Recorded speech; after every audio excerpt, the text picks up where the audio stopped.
Oi, gente, boa tarde. Eu prometi para vocês essa aula e agora nós vamos passar, né? Então é o seguinte, só uma revisão. No nosso primeiro capítulo, nós começamos a falar sobre as revoluções inglesas, né? Então a primeira coisa que a gente falou da Revolução Inglesa, que foi o quê? Foi uma revolução encadeada por uma mudança que estava acontecendo na Inglaterra, né? Qual era a mudança? Era a mudança de uma sociedade feudal, né? Ou seja, uma sociedade onde as pessoas eram definidas por castas sociais, lembra? Você tinha o clero, depois você tinha ali um grupo grande de senhores e chefes de fazenda, que eram os duques, os barões. Depois você tinha o povo, que eram os servos e os escravos, né? Então essa sociedade inglesa estava passando por mudanças. Quais eram essas mudanças? Era uma sociedade que estava deixando de ser essa sociedade feudal, medieval, para ser uma sociedade capitalista. Então nessas mudanças, as pessoas que tinham dinheiro, elas queriam ter poder, né? Porque antes a pessoa era rica, mas se ela não tinha um sangue, uma linhagem de uma família nobre, né? Se ela não tinha uma linhagem de uma família da corte, então ela não era nada, né? Então vocês lembram que esse motivo na Inglaterra foi um grande motivo de uma mudança social, né? A outra coisa que estava mudando na Inglaterra é que havia o que? Facções religiosas distintas, né? Então você tinha o rei com aquela casta que a gente chama de nobreza, né? Que são os nobres. O rei com esses nobres, né? Ou com esses barões, a gente pode dizer barões, tá? Melhor do que nobre.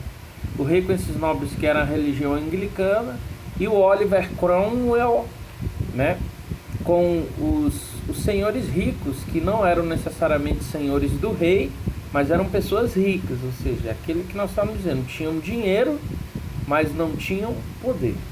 Então esse grupo, liderado pelo Oliver Cromwell, então houve esse conflito entre o rei e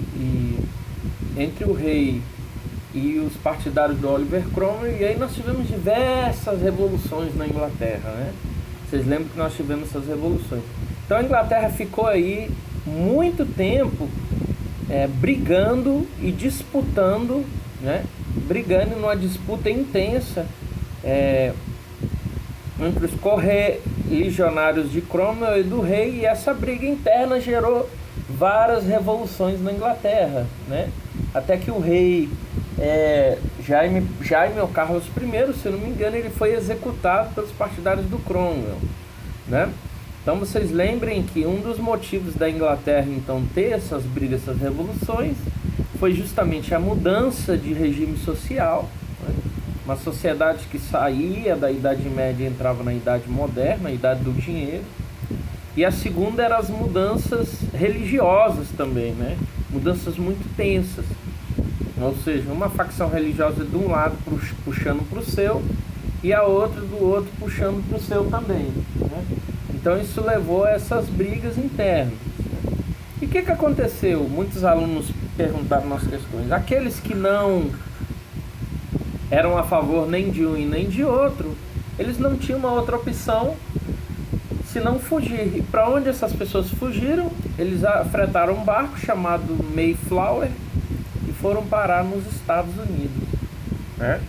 Então os puritanos e os peregrinos, eles saíram das confusões e das fugas, fugiram das perseguições religiosas e das guerras na Inglaterra e foram para um lugar colonizar um novo lar. E esse novo lar se transformou o quê? Nos Estados Unidos da América, né? Então basicamente isso é um resumo geral das revoluções inglesas, que é só para vocês lembrarem. A segunda coisa que nós falamos também foi sobre a colonização no Brasil, né? Como é que a colonização no Brasil começou?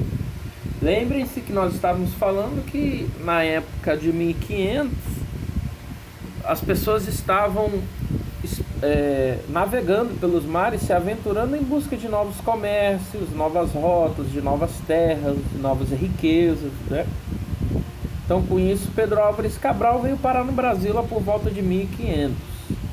Quando Pedro Álvares Cabral volta para Portugal, depois de 40 anos, se eu não me engano, 1500, lá por volta de 1570 que começa a colonização de efetivo no Brasil. Então vocês lembram que quando Portugal descobre que existe coisas potenciais para se explorar no Brasil, principalmente para o Brasil, e havia o potencial de exploração de riqueza na terra, os portugueses montaram o que nós chamamos de capitanias hereditárias. O que eram capitanias hereditárias? Como a coroa portuguesa não tinha condições financeiras de bancar toda a colonização, eles fizeram o quê? Pegaram a terra do Brasil, que era a terra Brasilis, dividiram em vários grandes lotes e distribuíram com os nobres portugueses, ou seja, aqueles que tinham condições de bancar a viagem. E aí distribui essas grandes propriedades e as pessoas então a partir daí tinham o direito de vir explorar a propriedade, né? E mandavam uma parte dos impostos para o rei. Isso era o que chamavam de capitania hereditária, que era basicamente uma colônia de exploração. Você dava uma terra, a pessoa usava e pagava um imposto. Então assim nós tivemos o quê? As propriedades que foram distribuídas entre os colonos, e os colonos vieram. Então essa é a primeira coisa. A segunda é que vocês lembram que nós falamos que o sistema de colonização no Brasil de início nada, sempre foi um sistema de escravização, né? Então vocês lembram que nós falamos que houve uma tentativa de escravização dos índios, mas os índios eles tinham o quê? O sistema imunológico fraco e mal adaptado ao regime de trabalho que os brancos queriam. Isso era a primeira coisa. Segundo, os índios eles fugiam mata adentro, que era muito difícil de buscar, né? E segunda coisa que impedia a igreja, o que impedia os portugueses de escravizar mais os índios é que a igreja fazia uma pressão muito grande, né? Então, diante dessas pressões, os portugueses descobriram que do outro lado da África havia um grupo que pela Igreja Católica não era considerado gente, mas era um grupo que era de fundamental importância e que poderia ser usado para exploração no Brasil, que eram os escravos. Então a partir daí nós tivemos o quê? Uma exploração e um transporte, um tráfico de escravos para o Brasil. E aí nós começamos a nossa trágica história da escravidão. Então o Brasil foi assim, um regime escravo e a colônia de intensa exploração, ok? Isso é a segunda coisa. Aí vocês lembram que com o desenvolver da colonização no Brasil, você houve o quê? Houve também um período onde se descobriu ouro no Brasil. E onde foi descoberto esse ouro? Foi descoberto na região de Minas Gerais, daquela região de Minas Gerais ali entrando pelo centro-oeste do Brasil, né, até Cuiabá. E essa descoberta de ouro levou o quê? A expansão da exploração de ouro no Brasil. E vocês lembram que a exploração de ouro no Brasil se dava da seguinte maneira, né?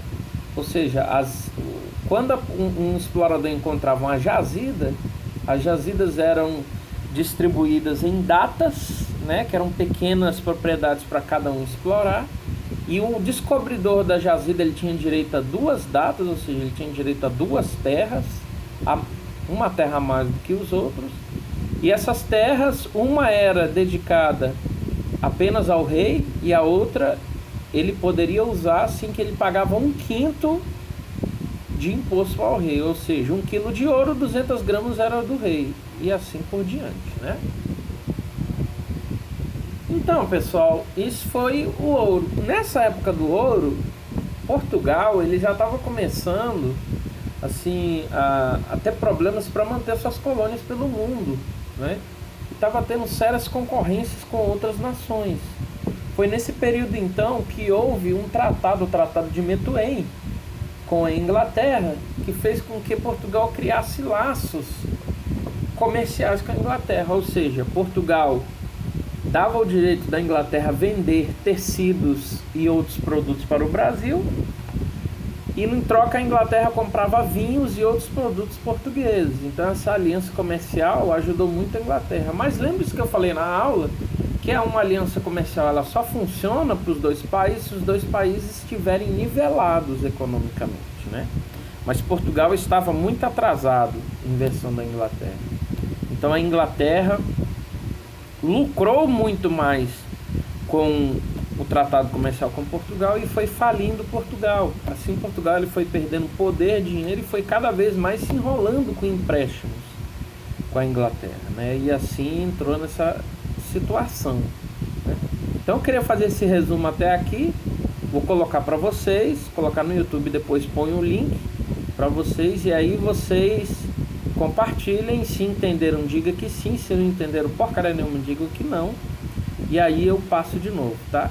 Queria apresentar para vocês a nossa nova aluna, que é a minha cachorrinha que estava assistindo a aula também. Lila, dá um alô, Lila. Aí está aí, tá?